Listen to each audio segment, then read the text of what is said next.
అందరికీ ఇవాళ వచ్చేసి గోబీ 65 చూపిస్తాను. దానికి కావాల్సిన ఇంగ్రీడియంట్స్ గోబీ తీసుకున్నాను. ఇప్పుడు వేడి నీళ్ళు పెట్టుకున్నాను కడాయిలో, అవి మసులుతున్నాయి. ఇప్పుడు ఈ గోబీ ఒక 20% ఉడికేటట్టు చూసుకోవాలి.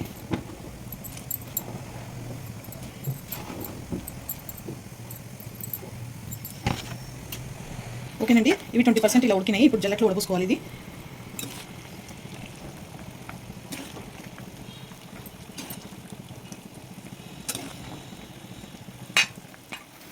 ఓకేనండి, ఇవి ఉడికినాయి కదా. ఇప్పుడు దీంట్లో ఒక 3 స్పూన్ల మైదా వేసుకుంటున్నానండి.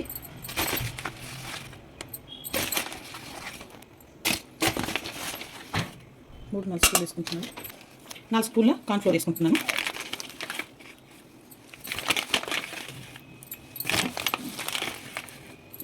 ఇలా కలుపుకోవాలంతా బాగా కలిసేటట్టు కొన్ని నీళ్ళు చిలకరించుకుంటూ కలుపుకోవాలి.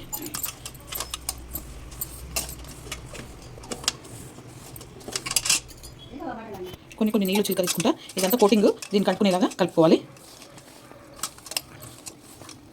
ఆయిల్ పెట్టుకున్నానండి, ఆయిల్ ఇటెక్కింది. ఒక్కొక్కటిగా ఇట్లా వేసుకోవాలి.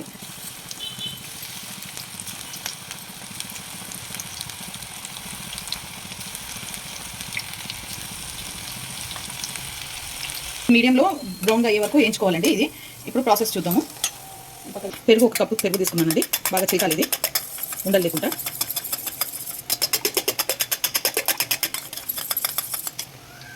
సగం చెంచా అల్లం వెల్లిపాయ పేస్టు, సగం చెంచా పసుపు, 1.5 ఉప్పు వేసుకుంటున్నాను. కారం ఒక 3 స్పూన్లు, ధనియాల పొడి 1 స్పూను, గరం మసాలా 1 స్పూను, జీలకర్ర పొడి 1 స్పూన్ వేసుకుంటున్నాను చిన్న స్పూన్తో. ఇవన్నీ బాగా కలుపుకోవాలి. దీంట్లో ఎల్లో రెడ్ ఫుడ్ కలర్ వేసుకోవాలి. అది ఇష్టం లేకుంటే స్కిప్ చేయండి, ఇష్టం ఉంటే వేసుకోండి. ఇలా మీడియంలో పెట్టుకొని వేయించుకోవాలన్నమాట. ఇది గోబీ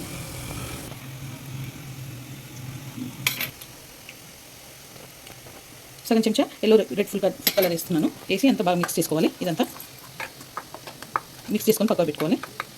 అండి ఇప్పుడు ఇవి తీసేసుకుంటున్నాను ప్లేట్లోకి. అన్నీ ఇలాగే వేయించుకోవాలండి, మీడియంలో పెట్టుకొని. ఓకే అండి, ఒక 3 చిన్న ఆనియన్స్ ఇలా చాప్ చేసుకున్నాను సన్నగా. పచ్చిమిర్చి ఒక 7-8 పచ్చిమిర్చి ఇలా చేసుకున్నాను. కరివేపాకు కడిగి పెట్టుకున్నాను. ఒక నిమ్మకాయ పిండి పెట్టుకున్నాను. ఇది మసాలా ఇదాక చూపించాను పెరుగులో. ఇప్పుడు అదే నూనె గరం చేసుకున్నాను. అది వేయించింది కదా, దాంట్లోనే ఒక 2 స్పూన్ల ఆయిల్ తీసుకున్నాను. ఇప్పుడు జీలకర్ర 1 స్పూన్ జీలకర్ర, 1 స్పూన్ ఆవాలు వేసుకొని ఇప్పుడు ఇది ఆనియన్ వేసుకోవాలి. పచ్చిమిర్చి కూడా వేసేసుకుంటున్నాను, కలుపుకోవాలి. దీంట్లోనే కరివేపాకు కూడా వేసేసుకుంటున్నాను. ఇది కొంచెం బ్రౌన్ కావాలండి. బ్రౌన్ అయినాక మూత పెట్టుకోవాలి. ఏంటి బ్రౌన్ అయ్యాయి ఆనియన్స్. ఇప్పుడు ఈ మసాలా కలిపి పెట్టుకుని పెరుగు ఇదంతా వేసేసుకుంటున్నాను. దీంట్లో వేసేసుకొని బాగా కలుపుకోవాలి. కొంచెం వాటర్ పోసుకొని ఇది గిన్నెలో మసాలా అంతా వేసేసుకుంటున్నాను. ఇప్పుడు ఇది ఇలా ఉడికింది కదండి, దీంట్లోనే ఈ వేయించుకున్నాను కదా క్యాబేజీ, ఇవన్నీ వేసేసుకోవాలి. వేసేసుకొని బాగా కలుపుకోవాలి. ఇది ఆలుగడ్డతో కానీ అరటికాయతో కానీ అన్నిటితో చేయొచ్చు, చాలా బాగుంటుంది. పప్పుచారు, సాంబారు, అంచుకి రైస్లో కానీ రోటీస్లో కానీ అన్నింటిలో బాగుంటుంది. ఉట్టి కూడా తినొచ్చు, మంచూరియా లాగా చాలా బాగుంటుంది. ఓకే అండి, అయిపోయింది. ఇప్పుడు సిమ్లో పెట్టుకొని నిమ్మరసం పోసుకోవాలి. ఇష్టం నూనె పోసుకోండి, లేదంటే ఇలాగే తింటామంటే ఇలాగే కూడా తినొచ్చు, బాగుంటుంది. ఏంటంటే నిమ్మరసం పోసుకుంటే కొంచెం పుల్లగా బాగుంటుంది. కలుపుకొని ఓకే అండి, ఇది దగ్గర పడింది, బంద్ చేసుకుంటున్నాను. ఇప్పుడు పైన కొత్తిమీర వేసుకొని దించేసుకోవడమే. పైన కొత్తిమీర వేసుకుంటున్నాను.